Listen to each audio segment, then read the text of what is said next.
Hello hi नमस्कार। आपण मानकु मधु cookies channel को अनेक अनेक स्वागत। आज जेहेतु छाड़ खाई तो छाड़ खाई मुझे आज चिकेन तरकारी बनैबी ता पुनी चुली रे। तो चुली रे जो जिनस हुए तो ता टेस्ट ही अलग थाए। चलते आज वीडियो स्टार्ट करवा। मुझे चिकेन को लुण और हलदी रे मैरिनेट कर नहीं। एबे गोटे कड़ाई रे किछि तेल गरम करी सेथिरे काटिकी रखिथिबा आलू को देदबा। आलू को दे सारी ताकू गोल्डन कलर हवा जाए ताकू फ्राए करवा। आलूटी एठी भल भाव फ्राए हो जाइए ताकू गोटे प्लेट रे काढ़ी नबा।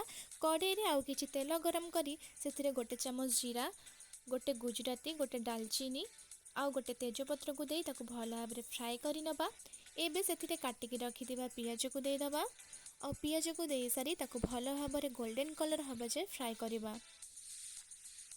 एटी पियाजटी भल भाव फ्राए हो जाइए। एबे सेथिरे बाटिकी रखिथिबा अदा रसुण रो पेस्ट को दे दबा आउ ताकू भल भाव मिक्स करि नबा।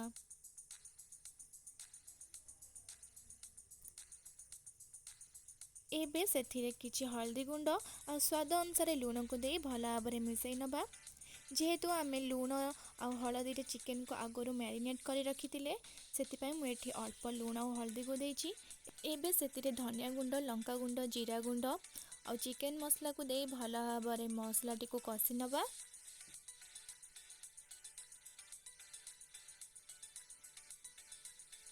एठी देखंतु मसलाटी भल भाव कषि गलानी। एबे आमे सेथिरे मैरिनेट करिथिबा चिकेन को दे दबा।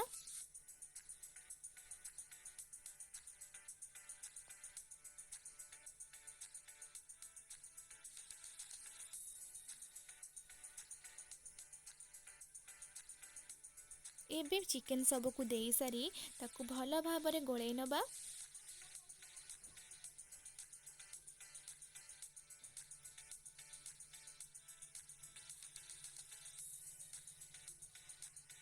एबे चिकेन को आमे भल भाव कषिबा।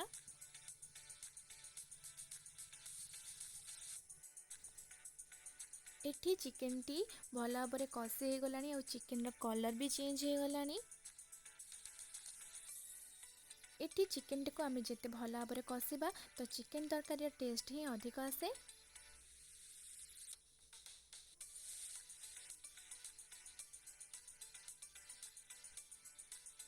एठी हमर चिकेन कषाटी बहुत भल भाव हो गलानी। तो आमे एते भाजिकी रखिथिबा आलू को दे दे ताकू भल भाव कषि नबा। एठी भल भाव चिकेन टा कषा हो गलानी। तो आमे सेतिरे एबे पानी को ऐड करि नबा।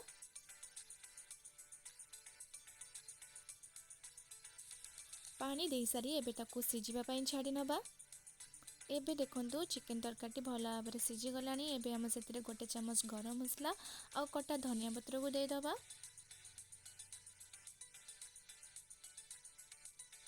एठी हम चिकेन तरकारी पूरा रेडी हो गला। जदि आपण मानकु मो वीडियोटी भल लगी थाए लाइक करिवे, शेयर करिवे और मो चैनल को सब्सक्राइब करिवे। रहुछि नमस्कार।